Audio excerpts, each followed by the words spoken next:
Buenos días, mi nombre es Andrea Mata Vázquez. Vamos a platicar con Lorena Zapata sobre su experiencia como productora y conductora de Radio WAD. Hola, ¿qué tal? Muy buenas tardes, Andrea. Estas son las siguientes preguntas. ¿Qué es lo que más le gusta de su profesión? El poder comunicarme con las personas y por una parte y por otro es representar de alguna manera lo que se hace en la universidad y presentárselo a las personas, comunicarme con ellas, pero básicamente es comunicarme con las personas. ¿Por qué decidiste dedicarte a la radio?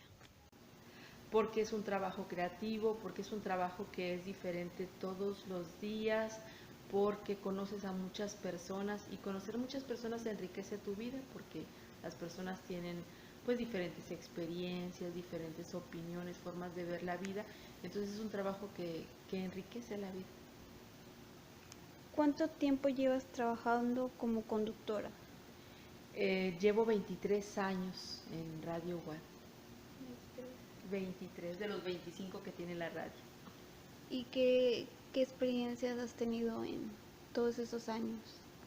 Pues muchas, primero, por ejemplo, la producción de programas, he aprendido a producir programas en radio, las conducciones, las entrevistas, por ejemplo, la oportunidad de platicar con historiadores, la oportunidad de platicar con artistas, con escritores. Es una oportunidad maravillosa que la radio me da.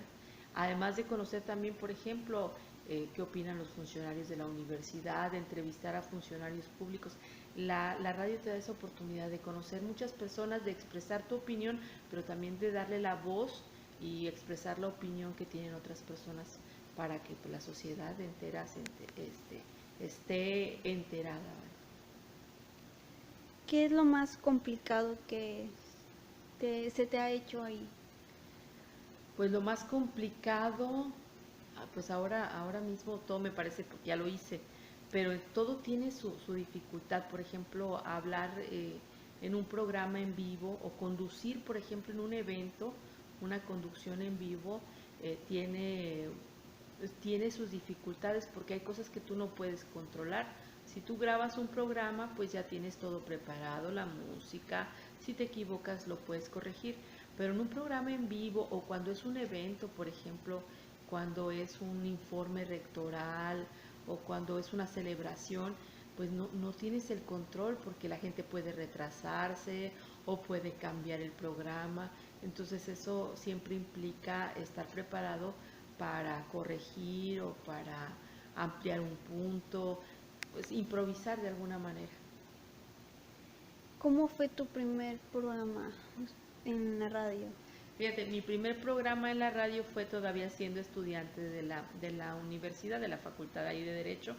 Eh, yo realicé un programa para mi materia de radio con que el entonces, que era mi maestro y hoy es director de radio, Ulises Brito, y a él le gustó el proyecto y lo mejoró, vaya. Era sobre era una dramatización de cuentos y era bueno, en este caso no incluía una entrevista, pero lo modificó y entonces hicimos un programa que se llamaba ¿Qué te cuento?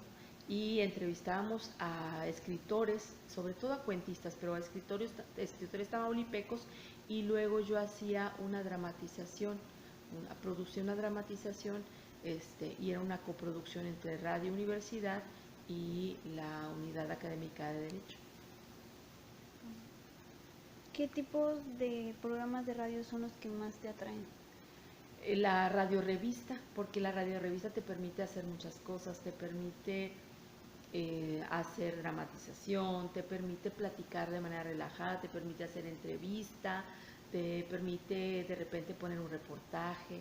La radiorevista es lo más rico porque puedes hacer uso de muchos formatos dentro de la radio, pues eso es la que más me gusta. Hay cosas que se prohíben hablar en la radio, Sí, como que mira, la radio siempre ha habido reglamentos sobre qué se debe decir y qué no. No tiene que ver con impedir que las personas expresen su opinión, sino con que lo hagan de una manera respetuosa. Pero a partir del año 2014 entró en vigor una nueva ley de radio, de telecomunicaciones y radiodifusión, y ahí por primera vez en la historia de nuestro país están establecidos lo que se conoce como los derechos de las audiencias. Entonces, antes las personas pues no tenían derechos, sí tenían derechos constitucionales, pero no estaba aceptado un derecho como público. Ese es el derecho. Yo como público o tú como público tienes derechos. Tienes derecho a que las personas no hablen de manera ofensiva, que no seas discriminada. Todo eso ahora está en la ley. Entonces las personas no pueden burlarse de otras personas. Eso está prohibido. Lo prohíbe ahora la ley. Lo hacíamos nosotros por respeto, pero ahora está reglamentado. Entonces hay cosas, uno no puede decir, ofender a las personas o discriminar, por ejemplo. Eso es algo que está prohibido. Tampoco, y aunque no está reglamentado, pues la radio es un medio, o al menos Radio Watt es un medio público, entonces tampoco es para que, por ejemplo, yo me dé promoción, sino porque entonces estaría haciendo un uso mal de un medio público. ¿Qué piensas que es necesario para poder ser un conductor? ¿Qué cosas debe tener esa persona? Primero, el deseo de comunicarse con otras personas a través del medio. Y lo otro es una persona que debe estar atenta a aprender, siempre aprender. Aprender de lo que escucha, aprender de lo que lee. Eso es muy importante. A veces incluso un poquito me molesta cuando dicen, es que tú trabajas en la radio, tú hablas mucho. Y no, o sea, sí se necesita hablar, pero lo más importante que necesito hacer es escuchar a las personas. Eso es lo más importante, que una persona que hace radio, escuchar no solo a las personas, sino lo que rodea, porque entonces lo puedes pues poner en un programa y traducir, ¿verdad?, en un lenguaje radiofónico. ¿Qué formatos son los que se manejan ahí en la radio? Pues se manejan prácticamente todos. El que menos se maneja es pues la radionovela. ¿Por qué? Porque es muy caro, es muy tardado y muy caro. Prácticamente formatos así novelados en la radio, pues solo Radio Educación lo hace. Eso es muy costoso. Ese es el que sí se ha hecho en algunas ocasiones, pero no, ese es el que se hace menos. Pero de ahí creo que todos los formatos están presentes. Algo había hablado sobre el profe que, hablando de las radionovelas, han desaparecido demasiado. Por lo mismo, porque son muy costosas. Sí, fíjate, son muy caras, es muy lento de producir. Dos, se requieren escritores para esto y luego no les... sobre todo es lo caro, creo que eso es lo que las ha desaparecido, pero es un formato que llama la atención. Nosotros, por ejemplo, de repente en radio lo que hacemos es reponemos, es decir, volvemos a transmitir radionovelas, bueno, más que radionovelas como, no sé, las clásicas de los 50 y de los 60, lo que hacemos es que a veces hay dramatizaciones o así en formato de radionovela, libros o cuentos mexicanos, y a veces los reponemos porque son, y eso es lo maravilloso, que sí se pueden volver a poner, en la mayoría de las veces no pierden vigencia. Okay.